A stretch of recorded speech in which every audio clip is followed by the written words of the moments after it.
ABI adalah ormas keagamaan. Tentu saja keikutsertaan ABI harus ikut serta dalam pembangunan, khususnya pembangunan agama. Bahwa jangan sampai di beragama maslahat hanya diksi dalam rencana dokumen pembangunan gitu. Ya, kesalehan sosial itu yang menjadi goal utamanya sebenarnya. Nah, kesalehan sosial yang tidak hanya personal, tapi komunal, sosial, komunal gitu. Di mana agama ini benar-benar menjadi elan vital bagi pembangunan bangsa. Hari ini misalnya, khotbah-khotbah Jumat yang bicara tentang lingkungan ada nggak sih?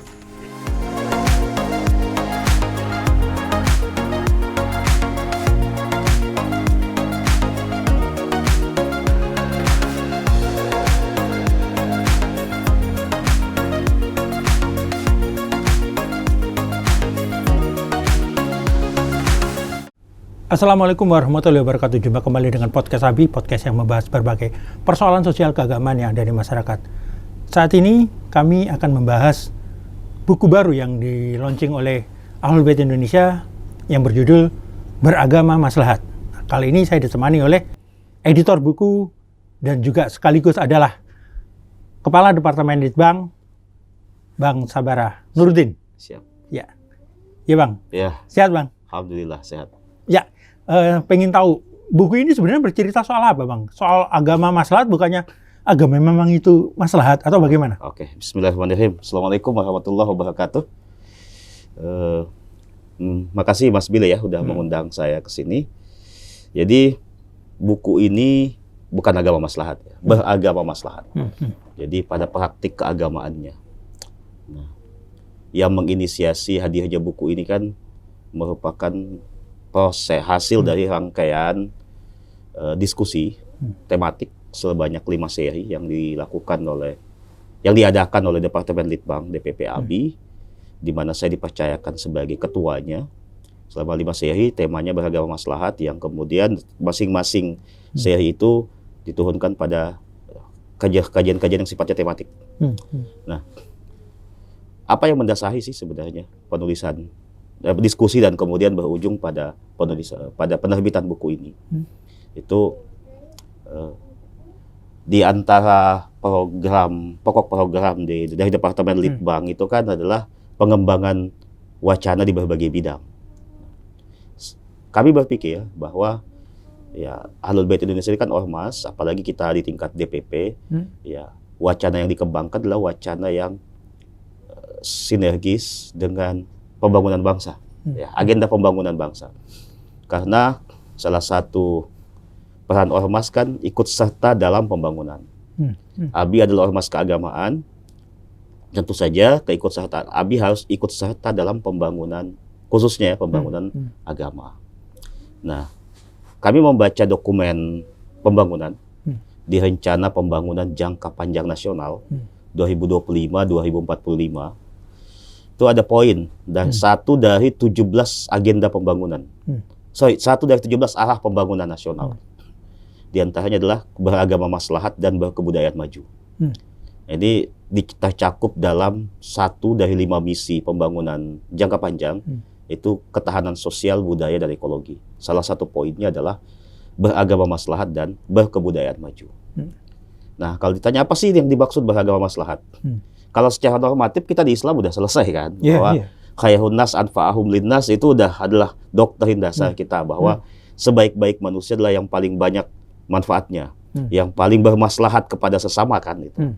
Nah, dalam pembangunan kan agama selain dia bersifat privat, ya urusan privat, tapi juga agama berkenaan dengan aspek publik gitu ya, bahwa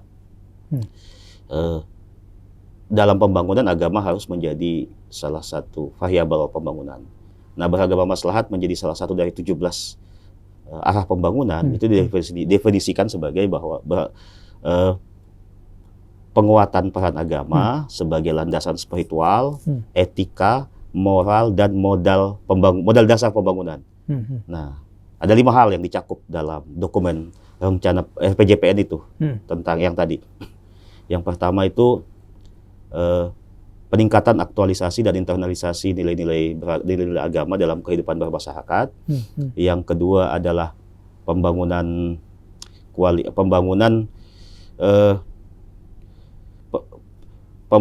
kualitas pembangunan kualitas kehidupan beragama yang inklusif, rukun, dan berorientasi pada moderasi beragama. Jadi dulu kan kita akrab dengan istilah moderasi beragama ya. Itu tercantum dalam rencana pembangunan jangka menengah nasional 2020-2024. Tapi hanya menjadi subbagian dari agenda pembangunan revolusi mental, kalau nggak salah itu. Nah, ini orientasinya sudah diperluas pada beragama maslahat, bukan hanya sekadar moderasi. Moderasi menjadi salah satu capaian. Nah, tadi dua ya. Yang ketiga adalah pengembangan dana sosial keagamaan, filantropi, pemberdayaan umat beragama, dan peningkatan produktivitas. Jadi umat beragama harus melahirkan produktivitas yang berkontribusi pada pembangunan. Yang keempat, peningkatan pelayanan kehidupan beragama yang merata. Jadi yaitu adil ya, dan tidak diskriminatif. Yang kelima, ini juga yang tak kalah penting, jaminan kebebasan beragama dan berkeyakinan. Itu tercantum dalam dokumen rencana pembangunan jangka panjang nasional. Nah, di breakdown dalam rencana pembangunan jangka menengah nasional ini, di RPJP itu kan kemudian terbagi lagi ya menjadi rencana pembangunan jangka menengah 5 tahunan, 2025-2029.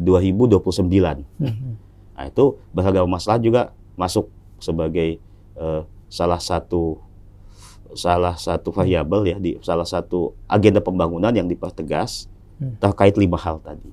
Jadi beragama maslahat adalah bagaimana agama agama ini oleh umat beragama itu dimaksimalkan ya untuk memberikan kontribusi dalam pembangunan dalam hal penguatan sosial, budaya, ekologi, dan kehidupan bermasyarakat yang lain. Begitu. Nah, bagaimana kemudian buku ini bisa, dalam tanda kutip, membantu kerja atau rencana pemerintah tersebut? Ya.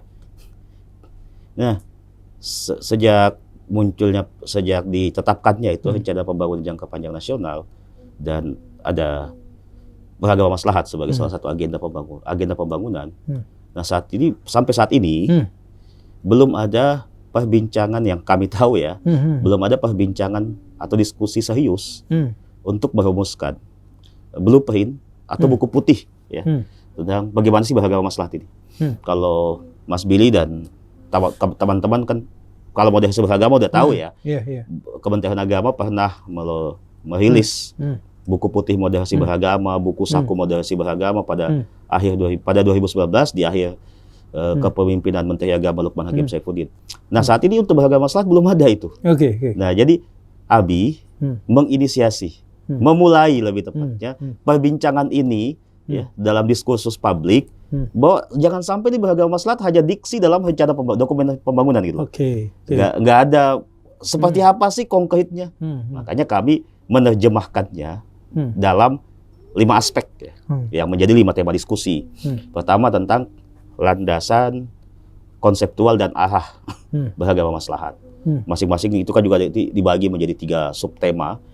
Ini bicara tentang landasan epistemik, landasan termasuk juga landasan teologis terhadap beragama maslahat ini, dan arahnya seperti apa dalam pembangunan. Ya, kami mengundang 3 narasumber. Masing-masing diskusi itu kami mengundang 3 narasumber plus 1 keynote speaker. Yang kedua, kaitannya dengan sosial kemanusiaan, beragama maslahat dan kaitannya dengan sosial kemanusiaan. Yang ketiga, kaitannya dengan supremasi hukum dan good governance, tata kelola pemerintahan yang baik. Yang keempat, kaitannya dengan ekonomi dan kesejahteraan umat. Yang terakhir tentang ekologi. Jadi pada masing-masing diskusi itu kami menghadirkan 3 narasumber plus keynote speaker dari Dewan Suro, dari unsur pimpinan ABI dan Dewan Pakar. Narasumbernya juga gitu, ada dari ABI, ada dari luar. Kami juga mengundang karena tadi seperti saya katakan, ABI ingin memulai ini menjadi diskursus publik ya. Sehingga ABI mengajak pihak-pihak lain untuk serius mendiskusikan ini. Jadi narasumbernya tidak hanya dari ABI, ada dari PP Muhammadiyah, ada juga dari Katib Suriah PBNU, ya, ada dari unsur praktisi, akademisi, peneliti. Jadi ada 20 tulisan dari 15 narasumber plus 5 keynote speaker. Ya, kemudian saya berikan 1 epilog di bagian terakhir. Jadi 21 tulisan plus prolog dari Dewan Suro, hasilnya Tak menyangka saya 400 lebih halaman. Iya. Ya. Kemudian siapa sasarannya? Maksudnya sasaran, apakah ini untuk publik? Apakah butuh ini untuk masyarakat? Atau untuk ditujukan untuk siapa sasaran pembaca buku ini nantinya? Yang pertama ya tentu saja masyarakat. Masyarakat ada dua ya. Kita masyarakat Ahlul Bait dan masyarakat umum. Tapi yang tak kalah penting adalah buku ini kami rencanakan untuk disosialisasikan pada pemangku kepentingan yang terkait pembangunan beragama maslahat. Bappenas sebagai perumus rancangan ini ya. Yang kedua Kementerian Agama yang tentu saja stakeholder yang paling banyak paling berkewenangan terkait pembangunan bidang agama, dan instansi-instansi lain seperti BEIN, BPIP, ya, Badan Pembinaan Ideologi Pancasila. Karena tadi belum ada blueprint. Tentu ini menjadi salah satu sumbangsih ABI sebagai elemen masyarakat sipil, sebagai ormas keagamaan yang ingin berkontribusi pada keagamaan. Inilah konsep kami, dan ini bukan hanya konsep kami, tapi kami mendiskusikannya dari berbagai expertise, yang berasal dari Muhammadiyah, dari NU, dan dari praktisi maupun akademisi. Ini loh, semoga ini bisa menjadi referensi dalam rangka merumuskan seperti apa sih beragama maslahat secara konkret dalam kaitannya dengan pembangunan. Blueprint-nya gitu gimana. Oke. Nah, langkah ke depan setelah ini buku ini sekarang ada, apa yang akan dilakukan oleh DPP Ahlul Bait Indonesia setelah buku ini terbit? Waktu 12 Desember kemarin ketika kita pembukaan pleno ini kan launching. Ya, launching buku. Nanti di Milad ABI 15 Sya'ban kalau nggak salah bertepatan awal Februari, 2 atau 3 Februari. Kita akan melakukan bedah buku. Ya, mensosialisasikannya ke publik sebagai ikhtiar kita untuk mensosialisasikan buku ini ke publik. Nah, yang kedua, kami berupaya untuk mensosialisasikan, ya istilahnya mensounding buku ini ke stakeholder terkait seperti yang saya katakan tadi. Dan pengembangan wacana terkait beragama maslahat ini tidak berhenti sampai di sini. Di 2026 Litbang melanjutkannya ya secara lebih konkret, secara lebih spesifik, merumuskan berislam maslahat dalam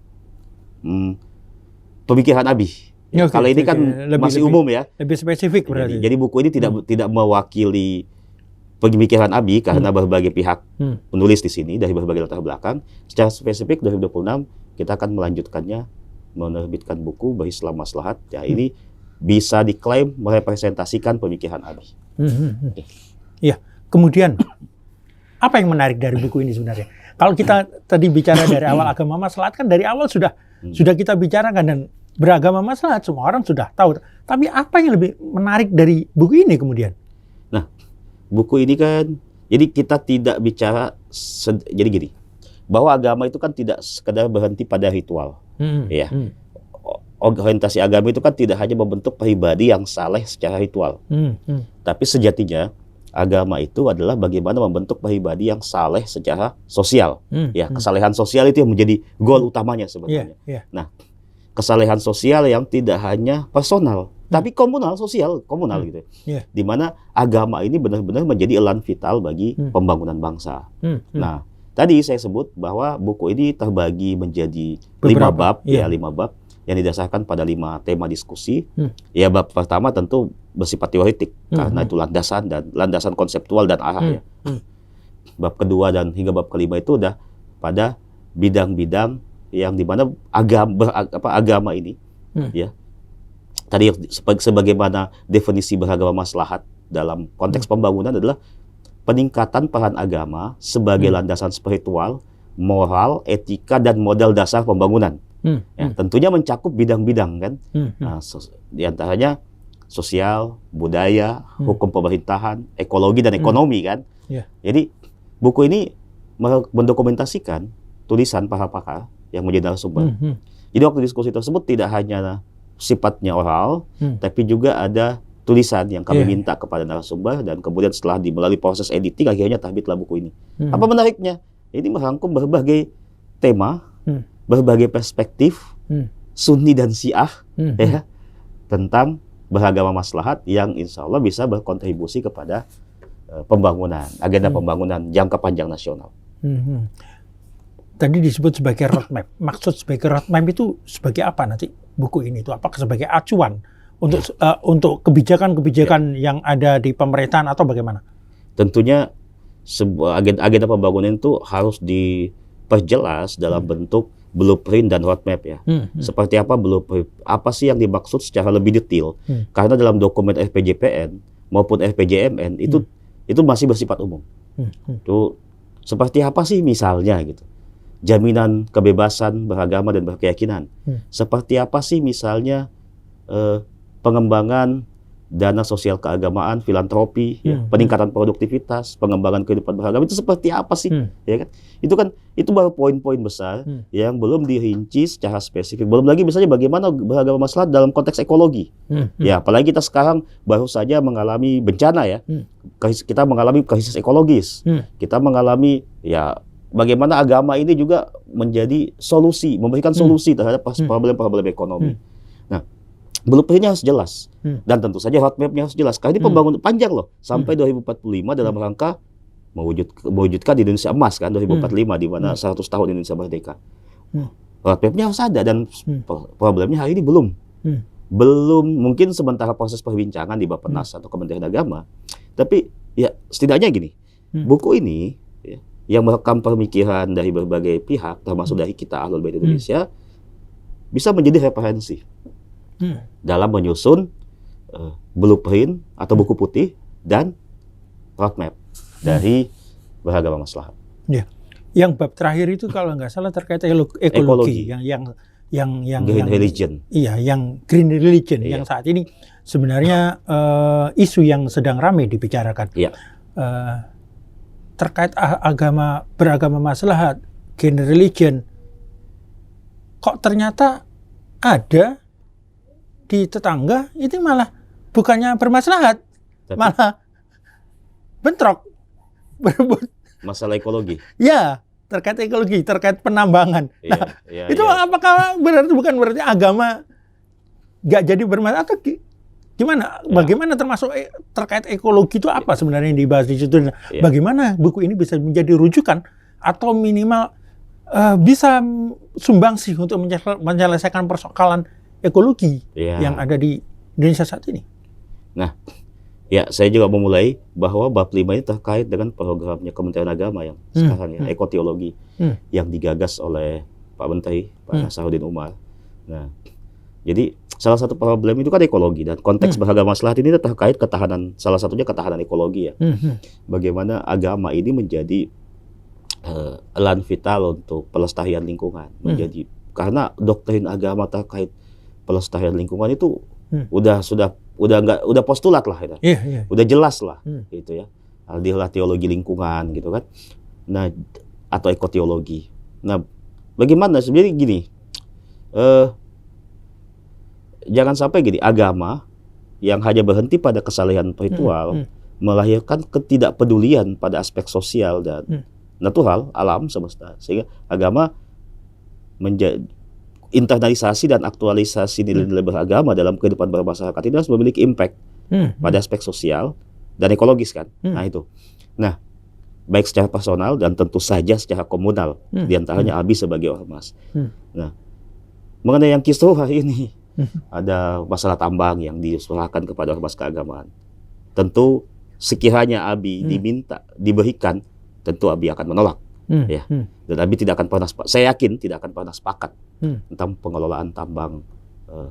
Bukan berarti kita menolak sama sekali ya bahwa tidak boleh ada tambang. Ya enggak juga, karena kita butuh, manusia membutuhkan hasil-hasil tambang. Tapi tentunya bagaimana ya kita tahu hari ini pertambangan lebih banyak melahirkan kerusakan lingkungan, ya, melahirkan krisis lingkungan. Dan itu ada di buku ini ada bahasan-bahasan soal itu. Tidak secara spesifik tentunya ya, tidak secara spesifik, apalagi itu mungkin tema yang sangat sensitif. Tapi paling tidak di buku ini di tiga tulisan tersebut bicara tentang bagaimana perspektif agama hijau itu kayak gimana. Termasuk juga salah satu tulisan dalam perspektif lokal, kepercayaan dalam perspektif kearifan lokal gitu. Kearifan lokal di Indonesia seperti apa? Sehingga penata kelolaan alam, lingkungan, hutan dan lain sebagainya itu berbasis ada berbasis nilai spiritual, landasan spiritual, moral, etik, dan tentu saja berkenaan dengan keterjagaan alam dan masyarakat ini. Gitu. Ya, artinya sumbangsi buku ini untuk kita kan tahu agama rata-rata dalam tanda kutip itu kan himbauan. Lebih banyak untuk menghimbau masyarakatnya untuk tidak ini. Tapi dalam satu sisi untuk kerusakan alam kita akan bertentangan atau berlawanan dengan korporasi, baik yang nakal atau tidak nakal, atau korporasi yang lebih banyak memilih atau berhitung keuntungan. Nah, ini kan pasti akan nanti berbenturan. Nah, bagaimana beragama maslahat ini mensiasati hal-hal tersebut di dalam terkait green religion itu? Nah, jadi pertama kita harus apresiasi ya, di mana pembangunan nasional yang menuju Indonesia Emas 2045 mengafirmasi agama, mengafirmasi kontekstualisasi nilai agama ya, sebagai landasan spiritual, moral, etik, dan modal dasar pembangunan. Jadi yang digaris bawahi, modal dasar pembangunan. Jadi tentu tidak hanya bersifat imbauan, ya, tapi juga bersifat tentu harus strategis, dan kita harus menyusun langkah-langkah strategis dan taktis. Karena yang namanya pembangunan itu ya harus konkret, ya harus ada langkah strategisnya seperti apa gitu kan, langkah-langkah taktisnya seperti apa. Nah, ini yang mesti kita pertama, agama itu kan membangun kesadaran, pasti ya, membangun kesadaran, kemudian juga menggerakkan tindakan kolektif, ya. Karena ada nilai yang tidak hanya bersifat profan, tapi ada nilai yang bersifat sakral. Jadi membangun kesadaran, menggerakkan tindakan kolektif bersama ya. Di antaranya untuk menjaga lingkungan. Ya, bagaimana? Ya, jadi gini, ketika masyarakat digerakkan dengan kesadaran bersama, ya, mau bertindak secara kolektif, ya tentu ini bisa menjadi hal yang pertimbangan besar untuk bagi korporasi yang nakal, yang mau mengeksploitasi alam. Nah ya, yang dibutuhkan ini kan bagaimana kita, ya, ormas keagamaan, bagaimana tokoh-tokoh agama concern gitu loh. Hari ini misalnya khotbah Jumat yang bicara tentang lingkungan ada nggak sih? Jujur aja gitu loh. Ya tema-temanya tema-tema eskatologis gitu. Bukan itu nggak penting loh. Itu ya udah terlalu sering. Bagaimana agama internalisasi dan aktualisasi nilai agama ini pada kehidupan masyarakat yang konkret. Kita punya problem dihadapkan pada problem sosial. Kita dihadapkan pada problem kebudayaan, problem ekonomi, problem hukum, problem ekologis. Nah, bagaimana agama menjadi solusi kalau misalnya tokoh agamanya lebih banyak bicara tentang hal-hal yang bersifatnya eskatologis.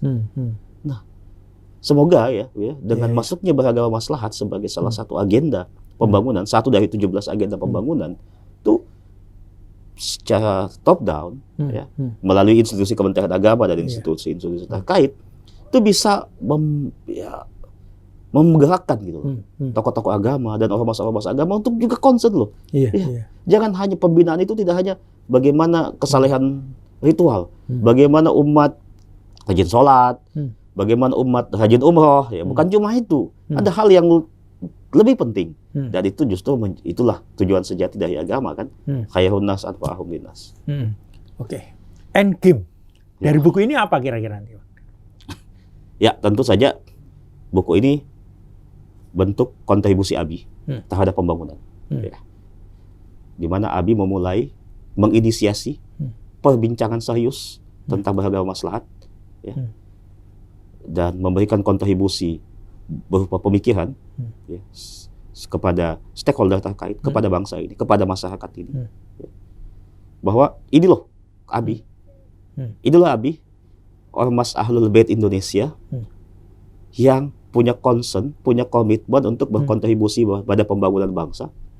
Dan kami tidak hanya sekedar berkontribusi, tapi juga kami membaca, ya, membaca sehingga program yang kami lakukan itu sinergis dan bisa benar-benar memberikan kontribusi kepada agenda pembangunan bangsa. Dari 17 agenda pembangunan itu kami melihat beragama maslahat. Di sini kami bisa masuk dalam kami bisa memberikan kontribusi. Tentu idealnya bisa memberikan kontribusi kepada seluruh agenda, idealnya. Tapi kita harus menyadari juga keterbatasan yang kita miliki. Sehingga kita memilih satu dari 17 itu beragama maslahat. Dan ini sesuai kan bahwa ABI itu adalah ormas keagamaan. Jadi endgame-nya adalah itu loh ABI yang tidak hanya berkontribusi, tidak hanya concern pada internal, tidak hanya concern pada pembinaan komunitas Ahlul Bait, tapi juga mengajak komunitas Ahlul Bait bersama-sama untuk berkontribusi kepada bangsa ini dengan menampilkan, dengan menghadirkan beragama yang maslahat untuk masyarakat bangsa dalam berbagai bidang. Ya.